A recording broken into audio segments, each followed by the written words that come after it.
검찰이 한국탐사저널리즘센터 뉴스타파 김용진 대표의 자택을 압수수색했습니다. 지난 9월 뉴스타파 사무실과 신앙림 전 전문위원 집을 압수수색한 지 석 달 만입니다.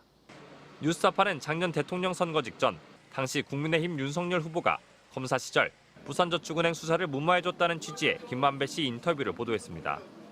검찰은 윤 대통령이 직접 대출 알선업자를 만난 것처럼 표현된 대목을 문제 삼았습니다. 윤석열이가 네가 조우영이야 이러면서 커피 뭐 하면서 뭐 몇 가지를 하더니 보내주더래. 그래서 사건이 없어졌어.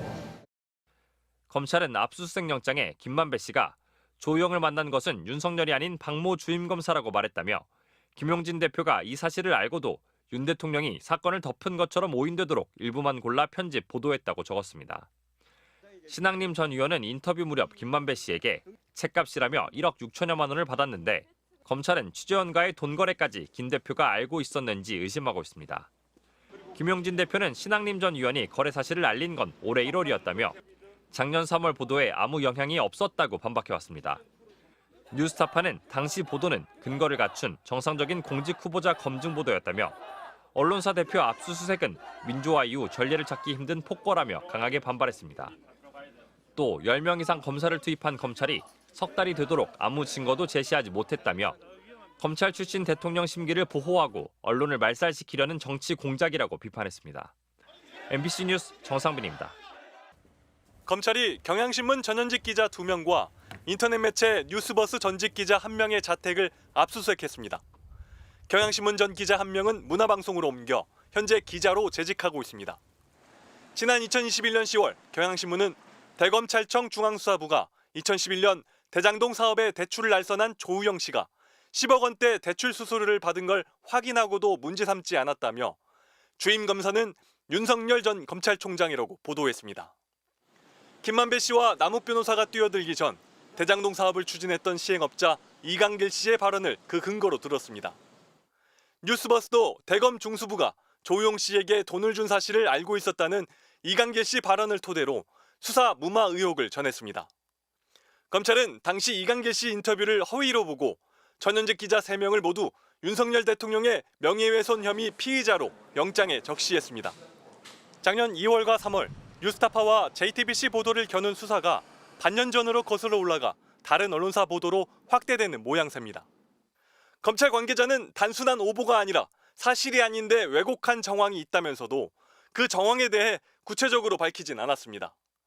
또 언론의 자유를 최대한 존중하며 최소한 범위에서 압수수색했다고도 덧붙였습니다.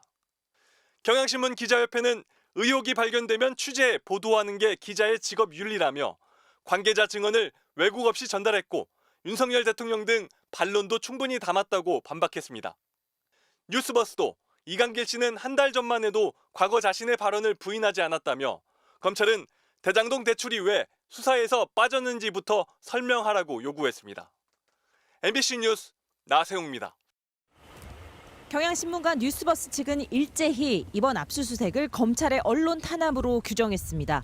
경향신문 기자회와 노조는 정권을 보위하려는 친위 수사라며 과거 이명박 박근혜 정권 때도 없던 일이라고 비판했습니다.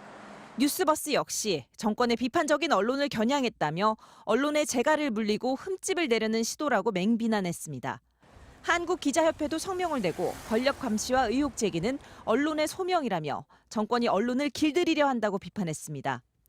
전국 언론노동조합은 윤석열 대통령을 직접 지목했습니다. 검찰이 명예훼손의 당사자인 윤석열 대통령을 대신해 압수수색을 벌이고 있다는 겁니다. 보궐선거 패배 이후에 반성한다, 변화하자, 온갖 쇼를 해대고 있지만 언론 탄압의 과정에 있어서는 조금의 반성도 없는 상황입니다. 특히 이른바 가짜뉴스를 손보겠다는 명분으로 방송통신위원회와 방송통신심의위 등 국가기관이 총동원되고 있다고 지적했습니다. 언론학계에서도 우려를 밝혔습니다.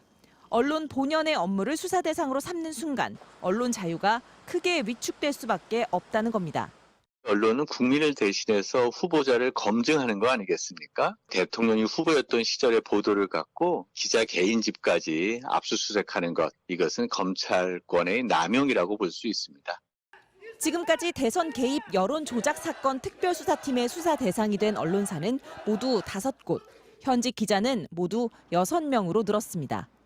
MBC 뉴스 임소정입니다.